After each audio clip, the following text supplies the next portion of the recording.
Question hard হইছে, কিচ্ছু বুঝি নাই, মাথা উপরে দিয়ে গেছে, যা পাচ্ছি তাও মিলে গেছি ভাই। অনেক অনেক অনেক। শিক্ষামন্ত্রী তো আসে নাই, হেলিকপ্টারও আসে নাই, তাই কেউ ভয় পায় নাই। ভয় পাইছিলেন? মনে হয়েছিল যে আসবে? কি মনে হচ্ছিল কেন্দ্রে? মনে হচ্ছিল যে সবাই ভালো দিচ্ছে, কিন্তু অবজেক্ট এমসিকিউটা অনেক হার্ড আসছে। দুজন তো কান্নাকাটি লাগাই দিচ্ছে লেখার আগে, লিখতে পারে নাই তাই। পিএসসিও দিছি ফার্স্ট বেঞ্চে। আমার সাথে কি শিক্ষামন্ত্রীর কোনো মানে শত্রুতা আছে আমি বুঝতে পারতেছি না। কেন শত্রুতা? কি বলছেন? Always first bench.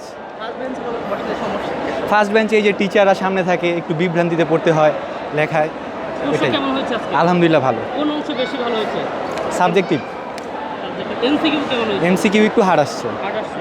সব মিলিয়ে কেমন মনে হচ্ছে? সব মিলিয়ে আলহামদুলিল্লাহ 90 আসবে। পরীক্ষার পরিবেশ কেমন ছিল? পরীক্ষার পরিবেশ মাশাআল্লাহ ভালো। আর কারেন্ট ছিল কি না কারেন্ট চলে গেছিল আজকে?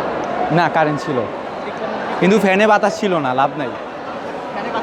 ভাই পরীক্ষা তো মোটামুটি আলহামদুলিল্লাহ ভালোই হয়েছে, কিন্তু ভাই পরীক্ষা কিছু পড়ি নাই ভাই। যেটা পড়ে আইছি ওটা কমন আহে না, এখানে 2টা না 3টা কমন আইছে, আর কিছু আহে নাই। হ্যাঁ ইনশাল্লাহ ভাই পাস করবো। এই ভালোই ভাই আলহামদুলিল্লাহ, মোটামুটি কমন আসছে সব ভাই। আসসালামু আলাইকুম শিক্ষামন্ত্রী।